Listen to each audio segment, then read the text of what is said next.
वयम YouTube channel पर आज आपका कक्षा 10 स्वागत के है।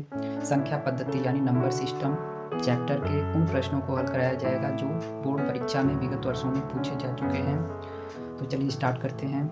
क्वेश्चन नंबर 1 है, संख्याओं 96 404 का HCF 4 है तो उनके LCM का मान ज्ञात कीजिए। यहाँ पहली संख्या 96 है, दूसरी संख्या 404 है और इन दोनों संख्याओं का HCF 4 है। तो LCM ज्ञात करने के लिए ये सूत्र प्रयुक्त किया जाएगा, HCF गुणे LCM बराबर पहली संख्या गुणे दूसरी संख्या। इसमें HCF LCM एक पक्ष में होते हैं और पहली संख्या तथा दूसरी संख्या दूसरे पक्ष में होते हैं। इसमें 3 मान दिए गए होते हैं, पहली संख्या दूसरी संख्या और HCF का मान दिया हुआ है, तो LCM ज्ञात हो जाएगा। यहाँ अन्य प्रश्नों में दूसरे 3 मान दिए गए होंगे, वो कैसे वैरी करता है वो नेक्स्ट प्रश्न में हम डिस्कस करेंगे। यहाँ HCF का मान 4 दिया गया है तो मैंने HCF के नीचे 4 लिख दिया। LCM हमें ज्ञात करना है इसलिए LCM के नीचे LCM ही लिख दिया जाएगा। बराबर के नीचे बराबर, पहली संख्या 96 है, दूसरी संख्या 404 है, तो पहली संख्या 96 गुणे फिर दूसरी संख्या 404 लिख दिया जाएगा। LCM ज्ञात करना है तो 4 को हमें पक्षांतरण कर लेना चाहिए। LCM इक्वल टू, इस पक्ष में पहले से ही 96 गुणे 404 है वो लिखा रहने दीजिए। ये 4 जो गुणे में था इधर आके भाग में हो जाएगा। ठीक, ये 96 और 404 का आपको यहाँ पे गुणा नहीं करना चाहिए क्योंकि गुणा करने में समय कंज्यूम होगा, वो बचाना है। 4 से 404 को भी कट कर सकते हैं या तो 4 से 96 को कट कर सकते हैं, जो आपको सुविधाजनक लगे उसके हिसाब से काटिएगा। 4 से 404 को काट दिया जा रहा है, 4 एकम 4, 4 शून्य शून्य और 4 एकम 4, तो यहाँ हमें प्राप्त होता है 96 गुणे, ये 404 कट चुका है उसकी जगह पे 101 आ गया है। ठीक, बटे में 4 कट चुका है, केवल अंश में ही है 96 गुणे 101। 96 में 101 का गुणा कर दिया जाएगा तो ये 9696 हो जाएगा, 9696, ये हो गया LCM का मान। ठीक है, तो ये प्रश्न हल हो गया और इसका विकल्प डी सही है। अगले प्रश्न की ओर मूव करते हैं। दिया है HCF 99 153 बराबर 9, तो LCM 99 153 होगा। यहाँ पर ये 9 क्या है, HCF है। किस संख्याओं का HCF है, 99 और 153 का HCF 9 है। इस प्रश्न के जैसे ही है, यहाँ HCF 4 था, यहाँ HCF 9 है, लेकिन यहाँ पहली संख्या 99 और दूसरी संख्या 153 है। कोष्ठक में जो लिखे रहते हैं वो संख्याएं हैं। ठीक है, तो HCF इन दोनों संख्याओं का 9 है, LCM इन्हीं दोनों संख्या का बताना है। फिर से यही सूत्र प्रयुक्त किया जाएगा। ठीक है, तो यहाँ पहली संख्या 99 है, दूसरी संख्या 153 है और HCF 9 है। लिखना चाहें तो लिख भी सकते हैं, अभी के लिए मैं लिख देता हूँ इस प्रश्न में ताकि आप जान लें। पहली संख्या बराबर 99, दूसरी संख्या बराबर 153, HCF बराबर 9, LCM हमें ज्ञात करना है, वो भी मैं मेंशन कर दे रहा हूँ, LCM इक्वल टू व्हाट।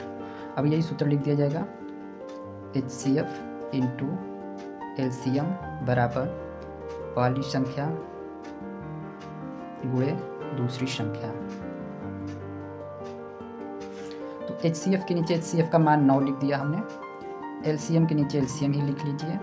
पहली संख्या 99 है, पहली संख्या के बाद गुणे का चिन्ह, फिर दूसरी संख्या है 153। पुनः LCM ज्ञात करना है तो LCM को बाएं पक्ष में रखते हुए 9 को पक्षांतरण किया जाएगा। जो इस पक्ष में गुणा रहता है दूसरे पक्ष में भाग हो जाता है, उस पक्ष में पहले से जो संख्याएं हैं वो वैसे ही लिखी जाएंगी। 9 आ गया बटे के नीचे। अब 9 से 99 को कट कर सकते हैं, 9 से 153 को भी कट कर सकते हैं, तो मैं 9 से 99 को कट कर लेता हूँ। 9 से 99 को काटने पर 11 आ गया। अब क्या बचा, हर में तो कुछ बचा ही नहीं, अंश में 11 बचा गुणे 153 बचा। अब ये गुणा कर लेते हैं, 11 का गुणा करेंगे तो ये आएगा 11 3 33 3 और 11 15 में 165, 3 168 होता है। ठीक है, तो इसमें 1683 हो गया, यानी कि ये विकल्प ए सही है। विकल्प A is correct in this question. Answer इसको कोई मार्कशीट पे आपको भरने और मूव करते हैं। यदि दो संख्याओं ए और बी का HCF 5 है, उनका LCM 200 है, तब ए और बी का गुणनफल ज्ञात कीजिए। ये 2025 के CB सेट में 2025 के 822 CB सेट में पूछा गया प्रश्न है। ठीक है, देखिए ये भी वैसे ही प्रश्न है और वैसे ही सॉल्व किया जाएगा, लेकिन पूछने का शैली बदल दिया गया है। यदि दो संख्याओं ए और बी का HCF 5 है, ठीक है जी, तो यहाँ HCF का मान दे दिया गया, वो लिख लीजिए। HCF किसका किसका HCF है उनको कोष्ठक में चाहे तो लिख भी सकते हैं। ये HCF है 5, किन दो संख्याओं का, A और B का है, और उनका LCM, उन्हीं दोनों का LCM भी दिया गया है, A और B का 200, ठीक है। तब A और B का गुणनफल ज्ञात कीजिए। A और B का गुणनफल हम लोगों को ज्ञात करना है, ठीक है। तो इसे हल कर लिया जाएगा। इसके लिए वही सूत्र फिर से प्रयोग किया जाएगा, लेकिन इस बार मैं दाएं पक्ष को बाएं पक्ष में लिख लेता हूँ। पहली संख्या गुणे दूसरी संख्या बराबर HCF इंटू LCM। ये पक्ष जो भी दाएं में लिख रहा हूँ वो बाएं में लिख सकते हैं आप, और बाएं को दाएं में लिख सकते हैं, कोई परिवर्तन नहीं होता है, ठीक है। अब यहाँ हमें A और B का गुणनफल ज्ञात करना है। पहली संख्या A है गुणे दूसरी संख्या B है, ठीक है जी। यही दोनों संख्याएं हैं ना, पहली संख्या A है दूसरी संख्या B है, तो पहली संख्या के नीचे दूसरी संख्या के नीचे B लिख दिया हमने। HCF गुणे LCM, HCF का मान देखिए, ये HCF का मान है 5, HCF इन दोनों का है, LCM भी उन्हीं दोनों का रहता है। HCF 5 और LCM 200, ये गुणा कर लिया जाएगा। 5 का गुणा 2 में किया जाएगा 10, 5 का गुणा 2 में करने पर 10, और ये 2 शून्य थे, ये दोनों लिख दिए जाएंगे। तो A और B का गुणनफल यानी AB हो गया, ठीक है। तो AB का मान यहाँ पर 1000 हो गया। तो A और B का गुणनफल 1000 है, विकल्प B सही है। कोई मार्कशीट में B को रंगा जाएगा। दिया गया है मश, इन दोनों संख्याओं का मश 9 दिया गया है। देख लीजिए, HCF को ही मश कहा जाता है, ठीक है। मश हाईएस्ट कॉमन फैक्टर, और यहाँ महत्तम समापवर्तक होता है, ठीक है जी। हम इधर साइड में इसको मेंशन कर देता हूँ, यहीं पे लिख देता हूँ। HCF का फुल फॉर्म भी लिख देता हूँ, highest common factor, highest common factor. Highest मतलब उच्चतम, कॉमन मतलब कि समान, जो दोनों में उपलब्ध हो, या उभयनिष्ठ, और फैक्टर, ठीक है। तो ये महत्तम समापवर्तक, ठीक है जी, महत्तम समापवर्तक। यही आप लोग कक्षा 5 में पढ़ते थे अंकगणित में, महत्तम समापवर्तक, महत्तम सम अपवर्तक ये होता है, ठीक है। मैं अलग अलग करके लिख देता हूँ, महत्तम सम अपवर्तक, ठीक है। इसी को शॉर्ट में कहा जाएगा महत्तम सम, और अप का संधि हो जाता है तो समापवर्तक हो जाता है, समापवर्तक। और इसको शॉर्ट में कहा जाएगा मश, ठीक है जी। और LCM का भी शॉर्ट फॉर्म लिख देता हूँ थोड़ी जल्दी में, lowest common multiple, lowest common multiple. इसका मतलब होता है, लोवेस्ट मतलब सबसे कम, न्यूनतम या लघुत्तम समापवर्त्य, इसे अपवर्त्य कहा जाता है, ठीक है। फिर से इसको भी लिख देता हूँ, लोवेस्ट को कहा जाएगा न्यूनतम या फिर लघुत्तम, सबसे छोटा, लघु में भी सबसे छोटा, लघुत्तम, लघुत्तम सम अपवर्त्य, लघुत्तम सम अपवर्त्य। अब इसे शॉर्ट में या फिर संधि करने के बाद ये क्या बन जाएगा, लघुत्तम सम और अपवर्त्य का संधि बनने से हो जाता है समापवर्त्य, और इसको शॉर्ट में कहा जाएगा लश, ठीक है। तो HCF मश, LCM लश। तो यहाँ HCF दिया गया है 9, ठीक है। तो आप लिख सकते हैं मश लश के रूप में लिखना चाहेंगे तो लिख सकते हैं, नहीं HCF भी लिख सकते हैं। चलिए मश ही लिख लीजिए, मश बराबर 9 दिया है। लश हम लोगों को ज्ञात करना है, लश ज्ञात करना है। ये कोष्ठक में जो दिया गया वो पहली संख्या और दूसरी संख्या होती है। तो यहाँ पे पहली संख्या है 306 और दूसरी संख्या है 657, दूसरी संख्या 657, ठीक है। यहाँ लस ज्ञात करना है, वही सूत्र प्रयोग करेंगे। ये पहली संख्या गुणे दूसरी संख्या बराबर HCF इंटू LCM। जब हमें लस ज्ञात इधर वाला भाग याद करना है तो उसको बाएं पक्ष में लिख सकते हैं, दाएं पक्ष में भी लिख के हल कर सकते हैं। मैं लिख लेता हूँ, मश गुणे लस बराबर पहली संख्या गुणे दूसरी संख्या। मश का मान दिया गया है, मश का मान है आपका 9, लस का मान ज्ञात करना है। पहली संख्या 306, दूसरी संख्या 657। लस को लस ही लिखिए, ठीक है। 9 को पक्षांतरण कर लीजिए, 306 गुणे 657 बटे 9। 9 से इसको भी कट कर सकते हैं, 9 से इसको भी कट कर सकते हैं। मास्टर लसा वाले में हमेशा याद रखिएगा कि ये जो नीचे संख्या आएगी उसके दोनों ही गुणज रहेंगे। ऊपर वाले को भी काट सकते हैं, ऊपर में पहली वाली को भी काट सकते हैं, दूसरी वाली को भी काट सकते हैं। तो 9 से चलिए हम इसी को कट कर लेते हैं। ये 3 नहीं कटेगा, 3 और 0 दोनों को साथ लेकर 30 बोलेंगे। 9 त्रिक 27, अभी 30 था लेकिन अभी 27 हुआ है, 3 बच गया, 3 के बगल में 6 36, 9 चौका 36। तो आपको संख्या प्राप्त हो गया 34 गुणे 657। ठीक है जी। अब ये गुणा हम लोग करेंगे। ठीक है, ये विकल्पी बहुविकल्पी क्वेश्चन नहीं है, ये है डिस्क्रिप्टिव क्वेश्चन, वर्णनात्मक प्रश्न है। ठीक है, तो ये गुणा कर लिया जाएगा, गुणा कर लेंगे आप लोग, गुणा कर लीजिएगा आप लोग, जो आएगा वही लसा का मान हो जाएगा। ठीक है, वीडियो ज़्यादा लंबा ना हो इस वजह से हम आगे बढ़ते हैं। गुणा आप लोग कर लीजिएगा, वही लसा का मान है। HCF 35 49 बराबर 7। इसका मतलब HCF 7 है। किसका HCF है? 35 और 49 का। LCM 35 और 49 का ज्ञात करना है। ठीक है, तो यहाँ क्या क्या दिया गया है? पहली संख्या दी गई है, दूसरी संख्या दी गई है और इन दोनों का HCF दिया गया है। तो चलिए लिख लेते हैं। पहली संख्या बराबर 35, दूसरी संख्या बराबर 49, HCF बराबर 7। देखिए मैं यहाँ पे हल करके डिटेल में हल करके बता रहा हूँ। आप बहुविकल्पी के लिए हल नहीं भी करेंगे, डायरेक्ट भी आंसर दे सकते हैं, लेकिन ये कभी कभी वर्णनात्मक में 2 अंकों में आता है, तब आपको हल करना पड़ेगा, तब आप ऐसे हल करेंगे। ठीक है, पहली संख्या 35 है, दूसरी संख्या 49 है, HCF 7 है। देखिए इन दोनों का HCF 7 है, मतलब ये पहली संख्या है, दूसरी संख्या है और ये HCF है। ठीक है जी। अब LCM हमें ज्ञात करना है, ये केवल LCM ज्ञात करना है। कोष्टक में ये बताया जा रहा है कि इन दोनों का LCM। ठीक है, तो LCM और HCF हमेशा दोनों संख्याओं का ही ज्ञात किया जाएगा। ये जो सूत्र है केवल 2 संख्याओं के लिए ही मान्य है, 3 संख्याओं के लिए नहीं मान्य है। तो फिर से मैं वही सूत्र लिखूंगा, LCM इसमें ज्ञात करना है। देखिए इसमें LCM ज्ञात करना है। ठीक है, तो यहाँ लिखा जाएगा फिर से वही सूत्र, HCF गुणे LCM बराबर पहली संख्या गुणे दूसरी संख्या। HCF का मान है 7, LCM का मान नहीं पता। पहली संख्या का मान है 35, दूसरी संख्या का मान 49। LCM आपको ज्ञात करना है। 35 और 49 को अपनी जगह पर रखते हुए 7 को पक्षांतरण कीजिए। 7 से 49 को काट दीजिए, कितनी बार में जी? 7 बार में। तो अब ये हो गया 35 गुणे 7। 35 और 7 का गुणा कर लीजिएगा। 7 बचे 35 के 5 हाथ से लगा 3, 7 त्रिक 21 और 3 कितना होता है? 24 होता है। ठीक है, करेक्ट है ना? 7 बचे 35 के 5 हाथ से लगा 3, 7 त्रिक 21 3 24, हाँ 245। तो इसमें विकल्प C सही रहेगा। और यहाँ पे देखिए 2025 के 822 BW सेट में आया हुआ है। ठीक है, कुल 7 सेट होते हैं, प्रत्येक वर्ष बोर्ड परीक्षा में 7 सेट बनाए जाते हैं, तो ये BW सेट में आया हुआ है। इसी तरह हर बार हम नहीं बताऊँगा, हर क्वेश्चन के बगल में हमने ये मेंशन कर रखा है कि ये किस साल में और उस साल के किस सेट में आया हुआ है। तो ये BV सेट में आया हुआ है। ठीक है जी। एक हाँ 822 भी इसके पहले बोलना पड़ता है। ठीक है, तो 822 BV सेट में आया हुआ है। यदि 15 और 25 का HCF 5 है तो उनका LCM ज्ञात कीजिए। बिल्कुल ऐसे ही क्वेश्चन है, ये आप लोग अभी हल करना चाहें तो कर लीजिएगा। मैं इसे अब शॉर्ट में कैसे हल करते हैं ये भी जल्दी कर देता हूँ। डायरेक्ट तब सूत्र हम लोग लिख लेंगे, HCF इंटू LCM, यहाँ हल लिख लीजिएगा आप लोग।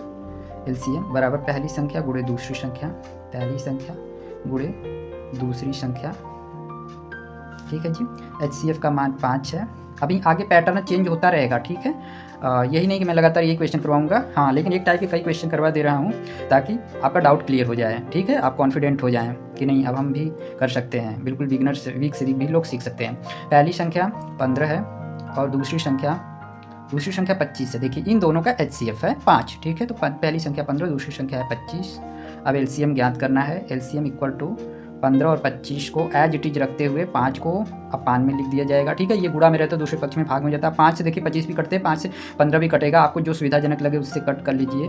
5 से ये 5 बार में कट गया तो क्या बचा जी? 15 बचा और यहाँ पे 5 बचा, हर में कुछ नहीं बचा है, तो ये 15 5 75 हो गया। ये किसका मान है जी? LCM का मान है। ठीक है, तो LCM का मान 75 है। इसमें भी विकल्प B सही है। जो हम करते हैं ये क्वेश्चन नंबर मैंने नहीं मेंशन कर रखा है, नेक्स्ट वाले में मेंशन करूँगा।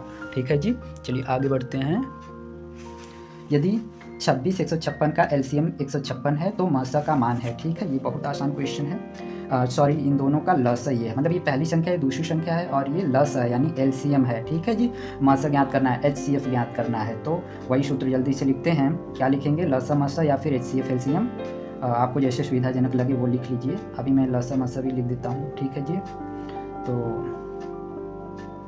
लसा गुणे मासा बराबर पहली संख्या गुणे दूसरी संख्या, ये समय बचाने के लिए मैं कुछ बिंदु यूज कर ले रहा हूँ। आप लोग के पास पर्याप्त समय रहेगा, आप लोग पूरी तरह से संख्या लिख लीजिएगा। लसा का मान हमसे बता दिया गया है, लसा का मान 156 है और मसा का मान है, ये मसा को यहाँ लसा को यहाँ भी लिख सकते हैं। ये क्रम गुणा में क्रम विनिमय नियम का पालन होता है, इसलिए उनका क्रम बदल सकते हैं, कोई परिवर्तन नहीं आता है। लसा 156 हो गया। मसा कितना है जी? मसा हम लोग को ज्ञात करना है, तो मैं मसा के नीचे मसा ही लिख दिया। ये महत्तम समापवर्तक है मसा का मतलब। पहली संख्या 26 है, ये दोनों पहली और दूसरी संख्या है, इन दोनों संख्या का लसा है। पहली संख्या 26 है, दूसरी संख्या 156 है। मसा ज्ञात करना है, मसा के नीचे मसा ही मैंने लिख दिया और ये जो संख्याएं हैं वो हमने लिख दिया एज इट इज। 26 गुणे 156, ये बटे में क्या आ रहा है जी? 156।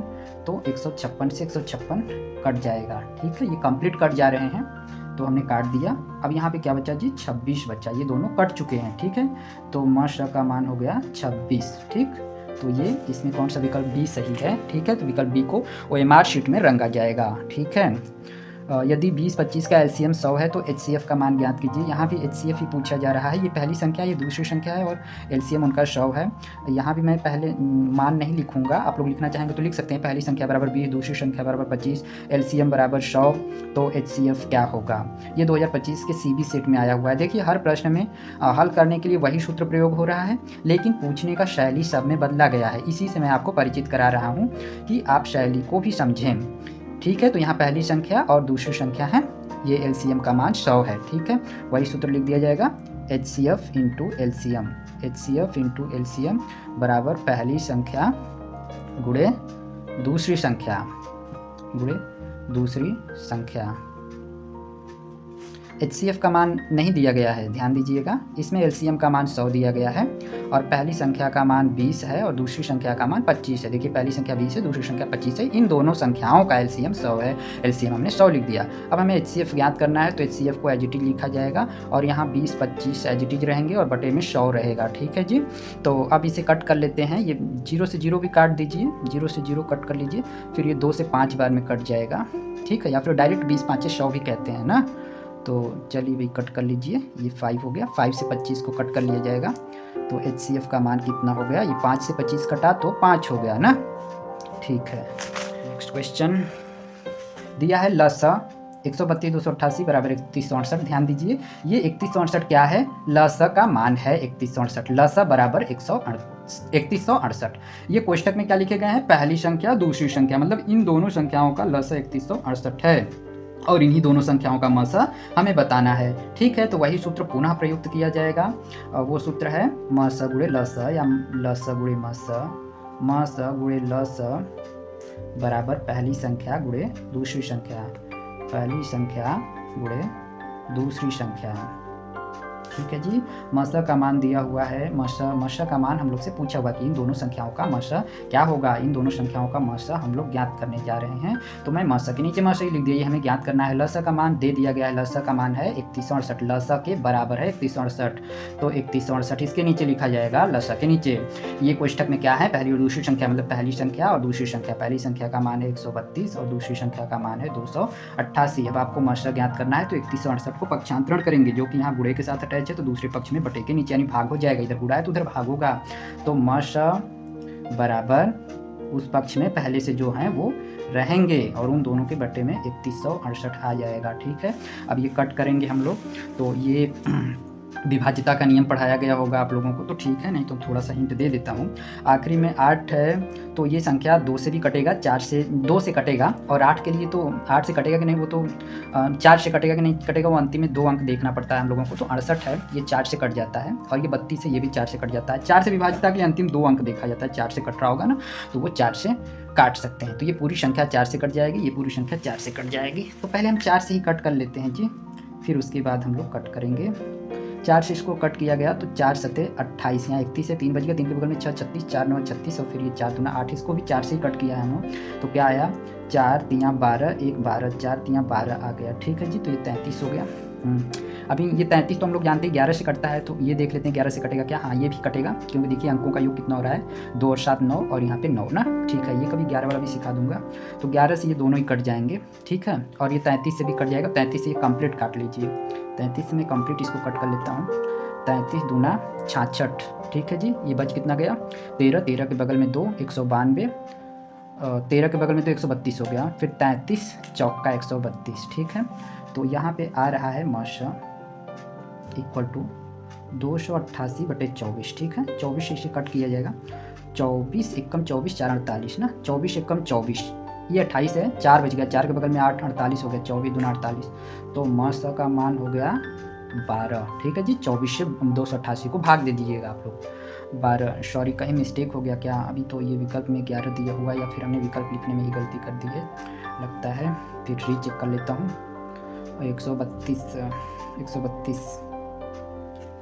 4 से कट करने पर 4 3 12 12 4 3 12, इसको 4 से कटेंगे 4 7 28 3 36 4 9 36 4 दूना 8, ये ठीक है। फिर 33 से काट दिया गया, 33 दूना 66 होता है 13, 132 33 चौका 132, हाँ ये 12 ही आएगा, ये विकल्प राइट करने में एरर हो गया, ठीक है। चलिए आगे बढ़ते हैं। एलसीएम 315 है, एलसीएम बराबर 315, एलसीएम का मान 315 है, इन दोनों संख्याओं का एलसीएम 315, इन दोनों संख्याओं का एलसीएम 315 है, तो ये पहली संख्या है, दूसरी संख्या है और एलसीएम बराबर 315 है। एचसीएफ इन्हीं दोनों का ज्ञात करना है, तो वही सूत्र लगाएंगे। एचसीएफ ज्ञात करना है तो जल्दी से सूत्र लिख लेते हैं हम लोग। एचसीएफ इंटू एलसीएम बराबर पहली संख्या गुणे दूसरी संख्या,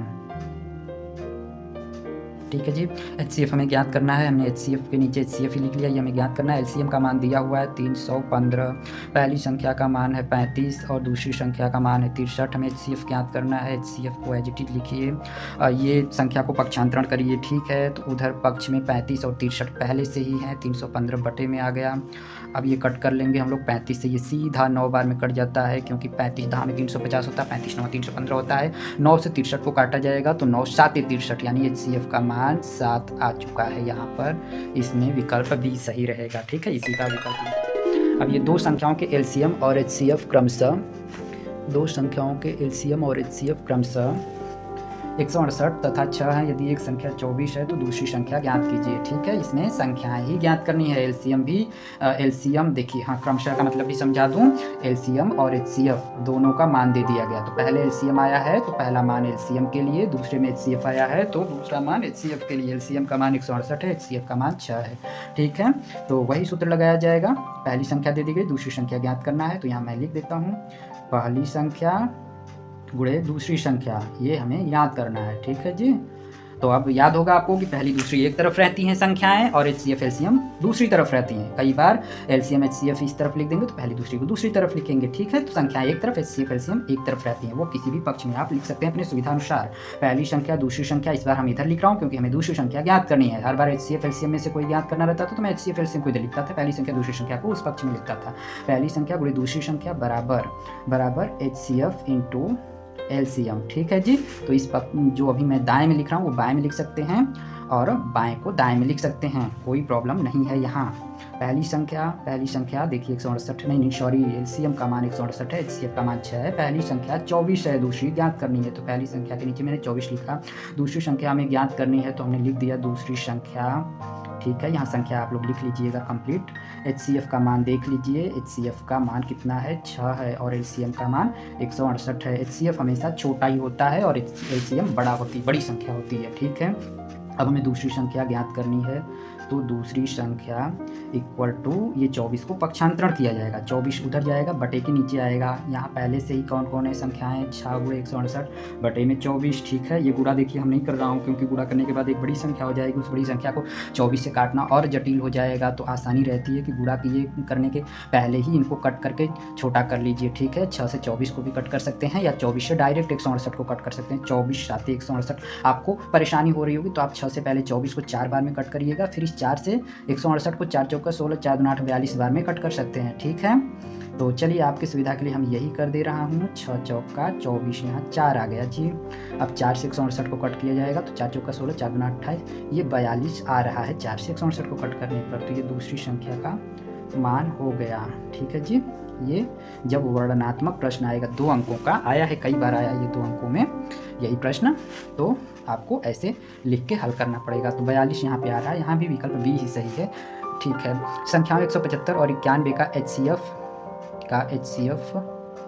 है ना, यहाँ ये वाली एचसीएफ 2 बार हो गया है ना का एचसीएफ होगा, ठीक है। संख्या 175 और 91 का HCF होगा। तो अब यहाँ पे देखिए इस प्रश्न में और इस प्रश्न में क्या भिन्नता है, या फिर इन सब प्रश्न अभी जिस पैटर्न पे क्वेश्चन चल रहे थे उसमें 3 संख्याएं दी गई थी, 2 संख्याएं और HCF LCM में से कोई एक दिया गया होता था। ठीक है, 3 चीज़ें देखिए क्या क्या, HCF LCM पहली संख्या और दूसरी संख्या, ये कुल 4 हैं, 1 2 3 और ये 4, ये 4 पार्ट में से 3 दिए जाएंगे, ये दे दिए जाएंगे, तब दूसरी पूछा जाएगा। ठीक है, और यदि ये मतलब पहली संख्या दूसरी संख्या और एलसीएम दे दिया जाएगा तब HCF पूछा जाएगा। ठीक है, तब सब के लिए यही सूत्र लगाएंगे, एलसीएम पूछा जा रहा है ये तब दिया जाएगा, ये दोनों ये भी दिए जाएंगे। ठीक है, तब एलसीएम ज्ञात करना है। तो इसमें देख रहे हैं 3 चीज़ें दी जा रही हैं, तब एक चौथी चीज़ पूछी जा रही है, और तब हमें ये सूत्र प्रयोग करना पड़ेगा, पहली संख्या गुणे दूसरी संख्या बराबर HCF इंटू LCM। ये क्या है, इसमें केवल 2 ही संख्या दी गई हैं और इनका HCF पूछा गया है, तो इनको अभाज्य गुणनखंड विधि से हल किया जाएगा, क्योंकि अब आपके सिलेबस में यूक्लिड डिवीजन थ्योरम नहीं रह गया है, यूक्लिड विभाजन प्रमेय का अब नहीं रह गया है, अब केवल अभाज्य गुणनखंड विधि ही रह गया है, उसी से हल किया जाएगा, ये सिलेबस में अब है ना। तो इसको अभाज्य गुणनखंड विधि से हल करना है, तो पहले 175 का अभाज्य गुणनखंड लिखेंगे, फिर 91 का अभाज्य गुणनखंड लिखेंगे, फिर उसमें कॉमन ढूंढेंगे, फिर उनका HCF ज्ञात करेंगे। तो चलिए अभाज्य गुणनखंड कर लेते हैं हम लोग, 175 का अभाज्य गुणनखंड कर लेते हैं, 175 का अभाज्य गुणनखंड, इधर 91 का अभाज्य गुणनखंड कर लीजिए। ठीक है, एक चीज़ और आपको बता दूं, अभाज्य गुणनखंड मतलब केवल अभाज्य संख्याएं आती हैं। ठीक है, अभाज्य संख्याएं मैं लिख देता हूं इस प्रश्न में, या फिर इधर रफ वर्क में, आपको ये रफ ही वर्क हो गया ना, ये रफ वर्क है। ठीक है जी, ये रफ वर्क है। हाँ, तो इसमें क्या बताना है, अभाज्य संख्याएं, अभाज्य सबसे छोटी अभाज्य संख्या 2 होती है, फिर अगली 3 होती है, फिर 5 होती है, फिर 7 होती है, फिर 11 होती है, फिर 13 होती है, फिर 17 होती है, फिर 19 होती है, फिर 23 होती है। आप जान रहे हैं, मैं शॉर्ट में परिभाषा बता दे रहा हूँ। ऐसी संख्याएं जो केवल 1 से और स्वयं से विभाजित होती हैं अभाज्य संख्याएं कहलाती हैं। ठीक है, सबसे छोटी अभाज्य संख्या 2 होती है, सबसे छोटी अभाज्य संख्या 2 होती है, ये प्रश्न आता है, इसे अच्छे से आप तैयार रखिए। सबसे छोटी अभाज्य संख्या 2 होती है।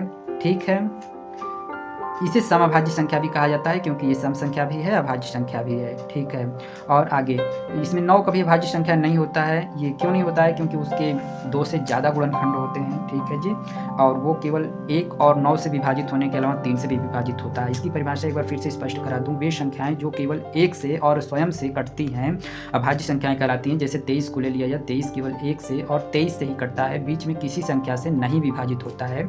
19 केवल 1 से और 19 से ही विभाजित होता है, बीच में किसी संख्या से विभाजित नहीं होता है। 17 भी ऐसा ही है, 13 भी ऐसा ही है, लेकिन 9 को नहीं लिखा गया है, इसलिए 9 को नहीं लिखा गया है क्योंकि ये 1 से भी विभाजित होता है, 3 से भी विभाजित होता है और 9 से भी विभाजित हो जाता है। ठीक है जी, तो ये देख रहे हैं 1 से और 9 से विभाजित होने के अलावा 3 से विभाजित हो रहा है, इसलिए ये शर्त को पूरा नहीं करता है। शर्त ये होता है कि ऐसी संख्या जो केवल 1 से और स्वयं से विभाजित हो, बीच में किसी संख्या से विभाजित नहीं होनी चाहिए। ठीक है, तो 9 अभाज्य संख्या नहीं है, सबसे छोटी अभाज्य संख्या 2 होती है। ठीक है, ये 1 से विभाजित होता है और फिर स्वयं यानी 2 से विभाजित होता है। ठीक है जी, तो ये बहुत महत्वपूर्ण क्वेश्चन है कि सबसे छोटी अभाज्य संख्या क्या होती है, सबसे छोटी अभाज्य संख्या 2 होती है, इसीलिए अभाज्य गुणनखंड में 2 से ही शुरुआत करते हैं। ठीक है, पहले 2 से चेक करेंगे, नहीं विभाजित होगा, तब 3 से चेक करेंगे, उससे भी नहीं हुआ तो 5 से, उससे भी नहीं हुआ तो 7 से, और उससे भी नहीं हुआ तो 11 से, फिर 13 से, 17 से, ऐसे विभाजित करते हैं। ठीक है, चलिए 175 है तो ये विभाजिता में पता है आपको, ये 3 से और 5 से विभाजित होता है। ठीक है ना, तो 3 से विभाजित होने के लिए योगफल देख लेते हैं, 5 7 12 और 1 13, 13 3 के पढ़ा नहीं है तो ये 3 से विभाजित नहीं होगा, 3 से विभाजित नहीं होगा तो फिर 5 से चेक किया जाएगा, ये 5 से विभाजित हो जाएगा क्योंकि अंतिम अंक 0 या 5 रहता है, तो 5 से विभाजित हो जाता है जी। ठीक है, तो इसको 5 से विभाजित करेंगे हम लोग, 5 से विभाजित करेंगे, 5 3 15, 2 25, 5 25 25, पुनः 5 से विभाजित किया जाएगा, 5 7 35, और फिर 7 से विभाजित किया जाएगा एक बार में। तो 175 का अभाज्य गुणनखंड आ चुका है, 175 बराबर 5 गुणे 5 गुणे 7, 5 गुणे 5 गुणे 7। ठीक है, फिर इसे फर्दर इस फॉर्म में लिख देना चाहिए, घातांक के रूप में लिख लेना चाहिए, जो जितनी बार गुणनखंड आएगा उसके घात पर उतना लिख दिया जाएगा। जैसे 5 2 बार आया है तो 5 की घात पर 2, 7 एक बार आया तो 7 की घात पर 1 लिख सकते हैं, लेकिन लिखना आवश्यक नहीं होता है। ठीक है, तो 91 को विभाजित करना है, 91 देखिए पहले 2 से विभाजित नहीं होगा, विभाज्यता का नियम भी हमें बता देना चाहिए, लेकिन ये वीडियो थोड़ा लंबा हो सकता है इसलिए हम थोड़ा सा स्किप करता हूँ, फिर किसी दिन बताऊँगा। ये 2 से विभाजित नहीं होगा, 3 से विभाजित तभी हो सकता है जब योगफल देखते हैं हम लोग, 9 1 10 होता है, 10 तो 3 से विभाजित ही होता है, इसलिए 3 से विभाजित नहीं होगा, 3 से विभाजित नहीं होगा, फिर 5 से भी नहीं होगा क्योंकि अंत में 0 और 5 नहीं है, फिर ये 7 से विभाजित हो जाएगा, 7 से कितनी बार में विभाजित होगा, 13 बार में, 13 खुद अभाज्य संख्या है तो वो स्वयं से ही विभाजित होगा। ठीक है जी, तो जब 1 आ जाता है तो ये प्रोसेस ओवर हो जाता है, तो 91 का अभाज्य गुणनखंड 7 गुणे 13 आया, 91 का अभाज्य गुणनखंड जी 7 गुणे 13 आ गया। ठीक है, तो इन दोनों का HCF अब लिख दिया जाएगा। HCF की इन दोनों संख्याओं का 175 और 91 का, इन्हें कोष्ठक में लिखा जाएगा 175 और 91 का HCF। ठीक है जी, क्या आया HCF? हाँ, HCF में अब वो देखिए इन दोनों, ये लाइन पर आपको ध्यान रखना है और इस लाइन पर ध्यान रखना है, क्योंकि 175 का ये है, लिख देते हैं 175 का अभाज्य गुणनखंड ये है। इन दोनों में देखा जाएगा उभयनिष्ठ क्या है, ऐसा कौन सा गुणनखंड है जो दोनों में है। देखिए यहाँ 5 जो गुणनखंड है वो यहाँ है, लेकिन इसमें नहीं आया है। 7 गुणनखंड है, इसमें भी 175 में भी आया है, 91 में भी 7 आया है, तो 7 को लिखा जाएगा। ठीक है, तो इसमें प्रक्रिया होती है कि जो उभयनिष्ठ गुणनखंड रहता है उसको लिखते हैं, फिर मिनिमम घातांक, न्यूनतम घातांक लिखा जाता है। ठीक है, यहाँ न्यूनतम घातांक 1 है, यहाँ भी 1 है, दोनों ही जगह बराबर है तो 1 लिखा जाएगा। यदि यहाँ 2 रहता, यहाँ 1 रहता तो हम 1 लेता घात पर। ठीक है, यदि यहाँ 3 रहता, यहाँ 2 रहता तो मैं 2 लेता। यदि यहाँ 5 रहता, वहाँ 4 रहता तो मुझे क्या लेना पड़ता, 4।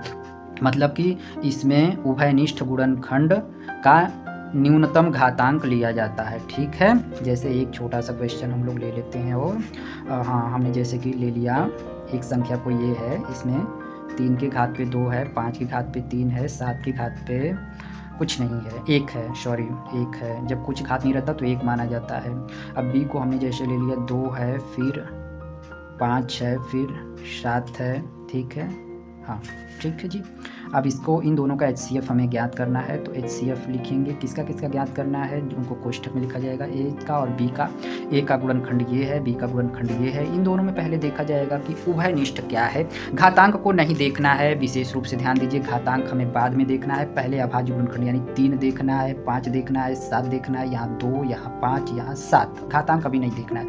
अब देखिए ऐसा कौन सा गुणनखंड है जो दोनों में है, 3 यहाँ है, इसमें 3 नहीं है, इसमें 5 अभाज्य गुणनखंड है, इसमें 5 इसमें भी है, मतलब 5 को हमें लेना पड़ेगा क्योंकि उभयनिष्ठ को लेना पड़ता है, जो दोनों में रहता है उनसे लेना पड़ता है। ठीक है, फिर 7 भी दोनों में है, 7 को भी लिख लीजिए। घातांक क्या लिखा जाएगा, 5 का भी न्यूनतम घातांक, 7 का भी न्यूनतम घातांक। 5 का घातांक यहाँ 3 है, यहाँ 1 है, न्यूनतम तो 1 हुआ तो 1 लिया जाएगा। ठीक है जी, 1 लिखना जरूरी नहीं होता। यहाँ 7 का घातांक 1 है, 7 का घातांक 2 है, तो न्यूनतम कौन सा है, 1 है, 1 लिखना जरूरी नहीं होता। तो ये यही 35 भी लिख सकते हैं। तो इन दोनों संख्याओं का HCF 35 आया। तो HCF का मतलब कि उभयनिष्ठ गुणनखंड लेना पड़ता है जो दोनों में आया हो और उस गुणनखंड का न्यूनतम घातांक। नेक्स्ट क्वेश्चन की ओर मूव करते हैं। संख्याओं 54, ये मुझसे गलती हो गई थी, 0 नहीं है। ठीक है, और ये 0 ही है, किसी संख्या के आगे 0 है तो उसका वैल्यू नहीं है, तो यहाँ 54 है संख्या, और दूसरी संख्या 336 है, इनका HCF होगा। इनको भी अभाज्य गुणनखंड विधि से ही आप लोग को हल करना पड़ेगा। इस बार थोड़ी जल्दी हम लोग करेंगे। 54 का अभाज्य गुणनखंड कर ले रहा हूँ। 54 का अभाज्य गुणनखंड, 54 का अभाज्य गुणनखंड ये 2 से विभाजित हो जाता है 27 बार में, पुनः 3 से विभाजित हो जाएगा 9 बार में, 3 से विभाजित हुआ 3 बार में, 3 से विभाजित हुआ 1 बार में। ये सब अभाज्य संख्या है, इसलिए इसे अभाज्य गुणनखंड कहा जाता है। अगली संख्या है 336। 336 को यहाँ लिखा जाएगा। ये संख्या 2 से विभाजित होगा, 2 से विभाजित करेंगे, 2 एकम 2, 1 13, 2 छक्का 12, 1 16, 2 8 16। ये संख्या पुनः 2 से विभाजित होगी, 2 8 16, 2 चौका 8, पुनः 2 से विभाजित करेंगे, 2 चौका 8, 2 दूना 4, फिर 2 से विभाजित होगा 21 आएगा। फिर अब ये 2 से नहीं विभाजित होगा, 3 से विभाजित होगा, 3 7 21, फिर 7 एकम 7। तो अब इन दोनों संख्याओं का अभाज्य गुणनखंड मैं आराम से यहाँ नीचे लिख लेता हूँ। 54 बराबर 2 गुणे 3 गुणे 3 गुणे 3। ठीक है जी, 2 गुणे, अब आप चाहें तो ऐसे भी लिख सकते हैं, 2 एक बार तो 2 के घात पर 1, और 3 3 बार है तो 3 के घात पर 3। फिर 336 का लिख लीजिए। 336 देखिए यहाँ 2 कितनी बार है, 1 2 3 4, 1 2 3 4, तो 2 के घात पर 4 लिखा जाएगा, और 7 की जगह पर 1 ही बार लिखा जाएगा। ठीक है, अब इन दोनों का HCF हम लोग लिख लेते हैं। HCF किसका किसका, 54 का और 336 का। ठीक है जी, यहाँ देखेंगे उभयनिष्ठ गुणनखंड क्या है, मतलब ऐसा कौन सा गुणनखंड है जो दोनों में है। घातांक को नहीं देखना है। अभी हमने देखा कि गुणनखंड 2 इसमें है, गुणनखंड 2 इसमें भी है, तो 2 दोनों में है। उभयनिष्ठ इसमें लिखना होता है, दोनों में जो है वो लिख लिया हमने। 3 यहाँ है, इसमें घातांक 3, अरे आधार 3 नहीं है, इसमें 7 है तो उसमें 7 नहीं है, मतलब दोनों में उभयनिष्ठ गुणनखंड केवल 2 था। 2 इनमें भी है, मतलब इस संख्या में 2 है, इस संख्या में भी 2 है। तो 2 को लिखा। अब घातांक की बारी आएगी, घातांक 2 का लेना है, न्यूनतम घातांक लेना है। यहाँ घातांक 1 है, यहाँ घातांक 4 है, तो हमें न्यूनतम घातांक 1 ही लेना चाहिए और 1 लिखना आवश्यक नहीं होता। तो इसका HCF 2 हो गया, ठीक है जी। इन दोनों का HCF 2 हो गया, बट विकल्प में नहीं दिया है, मुझसे लग रहा है कहीं गलती हो रही है। 3 3 6 6 12, 3 भी गुणनखंड आता, हाँ 3 भी आएगा, यहाँ पे आना चाहिए 3 कहीं ना कहीं। 2 से ये कटा 168 बार में, फिर ये 2 से कटा 84 बार में, 2 से ये कटा है ये बार में, 54 में 3 आया था ना, हाँ 54 में 3 आया था, और इसमें भी एक 3 हम छोड़ दिया हूँ, यहाँ भूल गया हूँ ना, 2 4 बार 3 भी है, सॉरी 3 भी है। तो देखिए 2 भी उभयनिष्ठ हो गया और 3 भी उभयनिष्ठ हो गया, 3 इसमें भी है 3 इसमें भी है ना, तो 3 को भी लिख लीजिए। यहाँ घातांक 3 है, यहाँ घातांक 1 है, तो न्यूनतम घातांक 1 लिखना पड़ेगा। तो इन दोनों का HCF कितना आ गया, 6 आ गया, ठीक है। तो इसमें विकल्प B सही है। अभाज्य गुणनखंड विधि से 96 और 404 का मौसा भी और लसा भी ज्ञात करना है, ठीक है। ये 2 अंकों का प्रश्न आया हुआ है 2022 के AB सेट में और 2025 के BW सेट में आया हुआ है, ठीक है। अभाज्य गुणनखंड विधि से कह दिया गया है, नहीं भी कहा जाएगा तो आपको अभाज्य गुणनखंड विधि से ही हल करना है। चलिए 96 का अभाज्य गुणनखंड कर लेते हैं हम लोग। डायरेक्ट यदि कर सकते हैं आप लोग तो डायरेक्ट भी कर लीजिएगा। देखिए 96 का हम डायरेक्ट भी इस बार कर रहा हूँ। 2 से विभाजित करेंगे तो 48 आएगा, फिर 2 से विभाजित करेंगे 24 आएगा, फिर 2 से विभाजित करेंगे 12 आएगा, फिर 2 से विभाजित करेंगे 6 आएगा, फिर 2 से विभाजित करेंगे 3 आएगा, फिर ये 3 हो गया। गुणा करके देख लीजिए, 2 दूना 4, 2 8, 2 16, 2 32, 3 96 हो गया।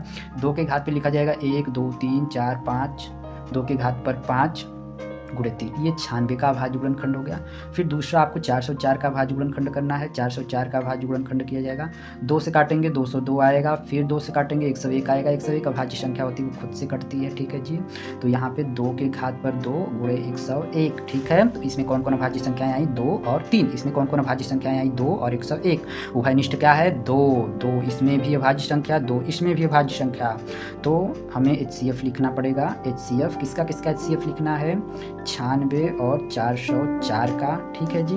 हाँ कैसे लिखा जाता है इसको, और इसको आपको ध्यान रखना पड़ेगा, ठीक है जी। 96 और 404 इन दोनों पर फोकस आपको देना है, केवल इस पर और इस पर, ठीक है। तो इसके अभाज्य गुणनखंड, इसके अभाज्य गुणनखंड में क्या देख रहे हैं, 2 है, यहाँ भी 2 है, 2 को लिख लीजिए। फिर घातांक देखिए, 2 का घात 5, 2 का घात 2, न्यूनतम क्या है 2 का घात 2, ठीक है। और यहाँ देखिए दूसरा गुणनखंड 3 है, यहाँ दूसरा गुणनखंड अन्य है, तो उसे अब उभयनिष्ठ नहीं रह गया, तो 2 के घाते 2 हो गया, ठीक है जी। 2 के घाते 2। अब ये हमें कट कर लेना चाहिए, ये HCF हमें प्रॉपर लिख लेना चाहिए। आप लोग समझिए कि ये 2 के घाते 2 है, बराबर कितना हो गया जी, 4 हो गया, ठीक है। तो इन दोनों का HCF 96 और 404 का HCF कितना हो गया, 2 के घाते 2, 2 का गुणा 2 बार करेंगे 4 हो जाएगा। इन्हीं दोनों का LCM भी ज्ञात करना है, तो LCM भी हम लोग लिखेंगे। 96 और 404 का LCM ज्ञात करना है। इसमें देखा जाएगा जितनी भी अभाज्य गुणनखंड संबद्ध हैं सभी अभाज्य गुणनखंड इसमें लिखे जाएंगे, ठीक है जी। इसमें सारे अभाज्य गुणनखंड लिखे जाएंगे, सभी अभाज्य गुणनखंड इसमें लिखे जाएंगे। जैसे हम बता रहा हूँ 96 में कौन कौन अभाज्य गुणनखंड आए हैं, 2 और 3, वो लिखे जाएंगे, ठीक है। इसमें 2 भी आ गया, 2 एक बार लिख चुके हैं तो दोबारा मत लिखिएगा, ठीक है। संबद्ध का मतलब यही है कि हर एक गुणनखंड लिखा जाना चाहिए, किसी की पुनरावृत्ति नहीं होनी चाहिए। लेकिन सभी गुणनखंड या तो इस संख्या में आए हों या इस संख्या में आए हों, सभी गुणनखंड लिखे जाएंगे। 2 को भी मैंने लिख लिया, 3 को लिख लिया, 2 लिख चुका हूँ, 101 बाकी है, उसको भी लिख लीजिए। अब इन सब संख्याओं, इन अभाज्य गुणनखंडों का अधिकतम घातांक लेना है। इसमें न्यूनतम घातांक आप लेते थे HCF में, LCM में अधिकतम घातांक लेंगे। 2 का घात, यहाँ 2, यहाँ 5, तो आपको 5 लेना है। 3 का घात, यहाँ 3 है, यहाँ 3 है ही नहीं, तो वो 3 ही रहेगा। 101 का घात, 101 इस संख्या में है तो 101 ही रहेगा, वो एक ही घात है, अधिकतम घात 1 है। अब इनका गुणा हम लोग को कर लेना चाहिए, इनको ऐसे ही छोड़ देंगे, दिया जाएगा, ठीक है जी। तो HCF ये हो गया, LCM ये हो गया, ये संख्याओं 26 और 91 का अभाज्य गुणनखंड विधि से मौसा तथा लसा ज्ञात कीजिए। पुनः 26 का अभाज्य गुणनखंड कर लिया जाएगा। ये छोटा संख्या है, हम लोग डायरेक्ट अभाज्य गुणनखंड लिख सकते हैं, नहीं तो उस तरह से करके कर लीजिएगा। 96 2 गुणे 13, 91, 13 7 91, तो 7 छोटा है उसको लिख लीजिए, फिर 13 लिख लीजिए, ठीक है। इन दोनों का मश ज्ञात करना है, मश मतलब कि HCF ही ज्ञात करना है, तो HCF भी आप लिख देंगे तो प्रॉब्लम नहीं होगी, ठीक है। मश यानी HCF क्या कहा था, ये बताया था कि जो उभयनिष्ठ गुणनखंड होगा उसे ही लीजिएगा और उसका घातांक मिनिमम होना चाहिए, कम से कम होना चाहिए। यहाँ घातांक 1 है, दोनों में बराबर ही है तो वही रहेगा, न्यूनतम यहाँ 1 ही है, ठीक है जी। लस ज्ञात किया जाएगा, लसा, सॉरी इनको कोष्ठक में भी लिख देना चाहिए हमें। किसका किसका लसा ज्ञात करना है? 26 का और 91 का। 26 और 91 का लसा क्या होगा जी? जितने गुणनखंड हैं उन सब को लिखना है, किसी की पुनरावृत्ति नहीं होनी। 2 है, चाहे इस संख्या में या उस संख्या में किसी में भी आया हो लिख लेना है। 2 हमने लिख लिया। फिर क्या लिखना है?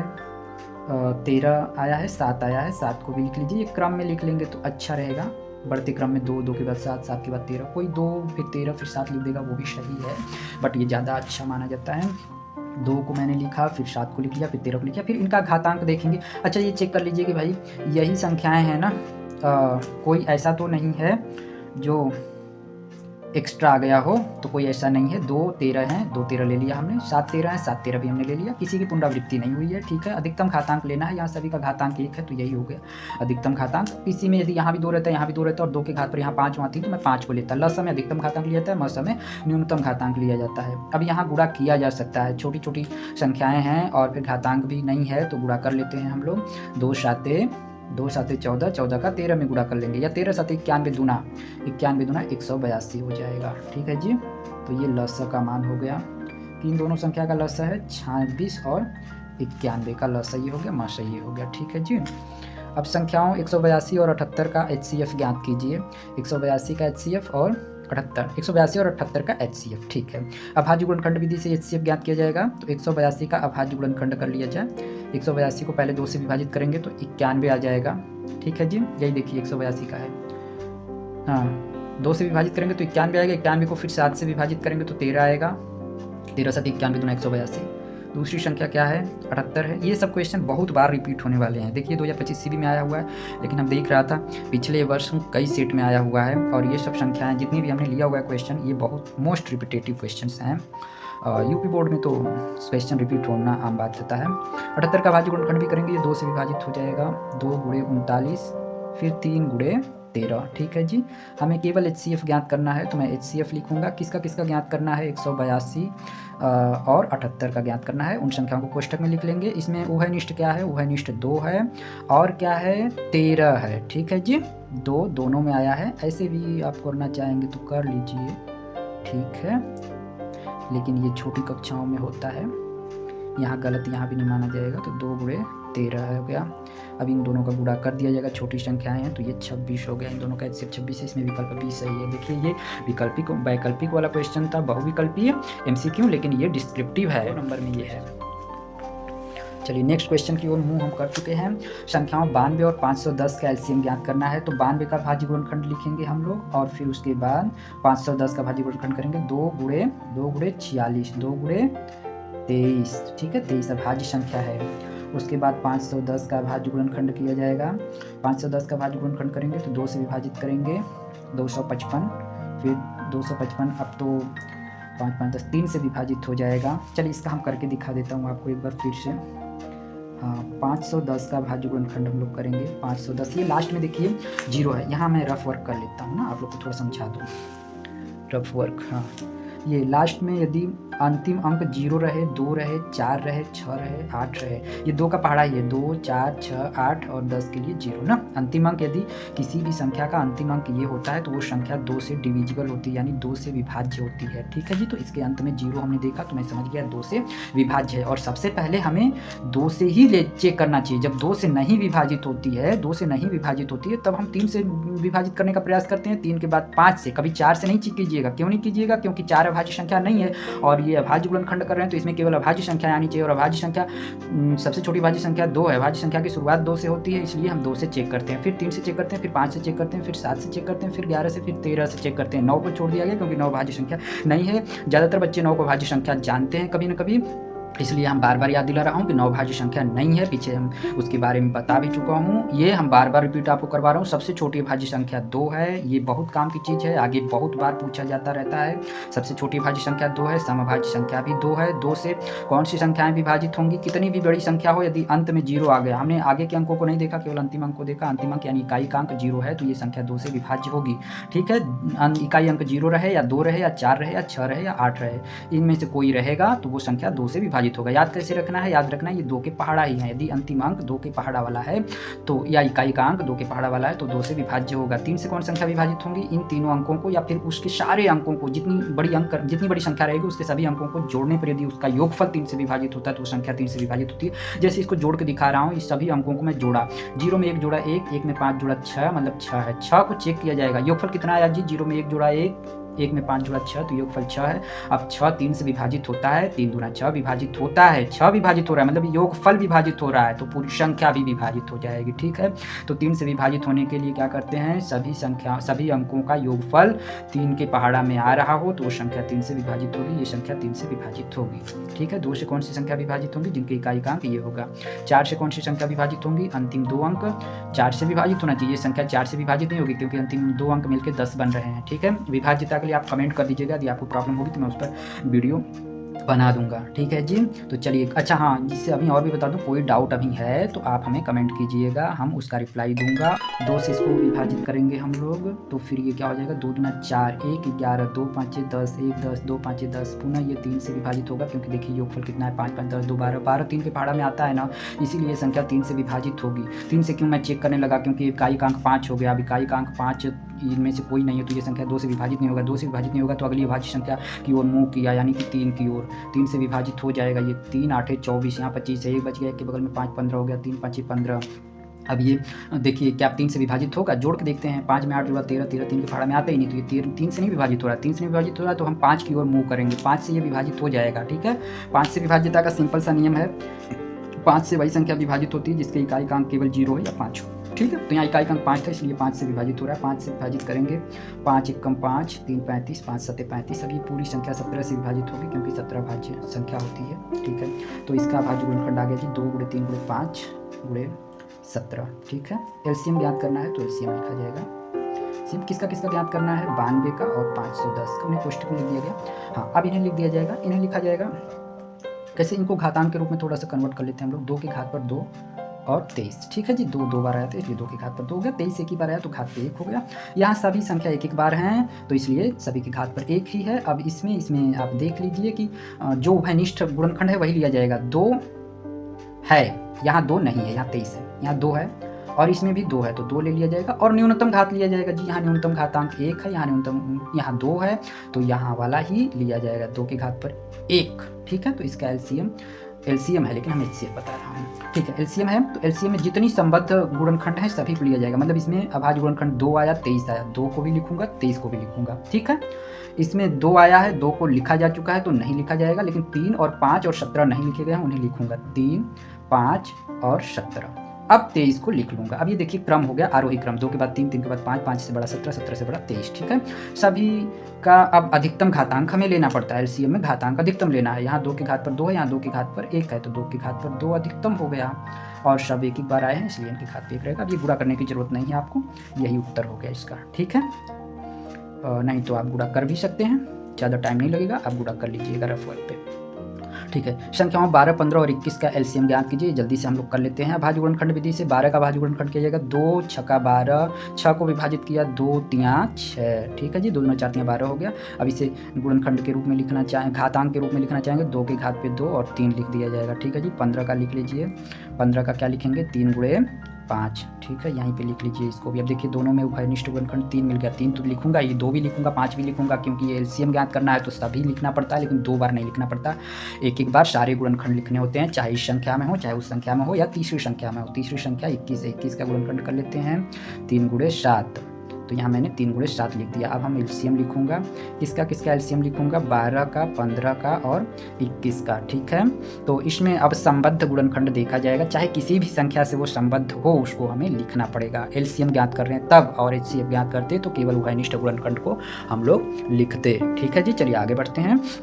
तो 2 इसमें है, 3 है, 3 यहाँ भी आया तो 3 हम लोग 1 बार लिखेंगे, 2 लिखेंगे, फिर 3 लिखेंगे, फिर क्या लिखेंगे जी, 5 लिखेंगे और फिर 7 लिखेंगे। इतने अभाज्य गुणनखंड आए हुए हैं, ठीक है। अब इनका देखेंगे, जो गुणनखंड 2 जगह पर है या 3 जगह पर है तो उनमें से अधिकतम घातांक लिखा जाएगा। 2 का घातांक 2 लिखा जाएगा, 3 का घातांक 3 जगह पे आए हैं लेकिन 1 घात के साथ ही है तो 1 ही रहेगा। 5 एक ही जगह पर आया, उसका घात 1 है, 7 एक ही पर आया है, उसका घात भी 1 ही है, ठीक है। जब एक ही बार आता है ना तो जो घातांक रहता है वही लिख देते हैं। यहाँ एक है तो एक ही लिखा है, यदि 3 रहता तो 3 लिखता। एक ही बार है तो तुलना ही नहीं किया जाएगा ना। यदि 2 जगह रहता तब तुलना करके हम लोग देखते कि बड़ी घातांक कौन है भाई। यहाँ भी 3 है, यहाँ भी 3 है, यहाँ घातांक बड़ा है कि यहाँ बड़ा है। अब दोनों ही जगह तो एक एक है तो एक ही हो गया, तुलना नहीं है, सब बराबर ही है यहाँ पे तो। ठीक है, चलिए तो ये हो गया। यहाँ गुणा करना लेना चाहिए हम लोग को। गुणा कर लेता हूँ, ये 2 के घाते 2 4 बन गया, ये 3 है, ये 5 है, ये 7 है। ये गुणा कर लेते हैं, 4 3 12 5 60 और 60 7 42, 420 हो गया। तो ये एलसीएम का मान हो गया। ठीक है जी, यहाँ भी एलसीएम लिख लीजिएगा आप लोग। अब तो आज की क्लास ओवर करते हैं, यहीं पर समाप्त करते हैं।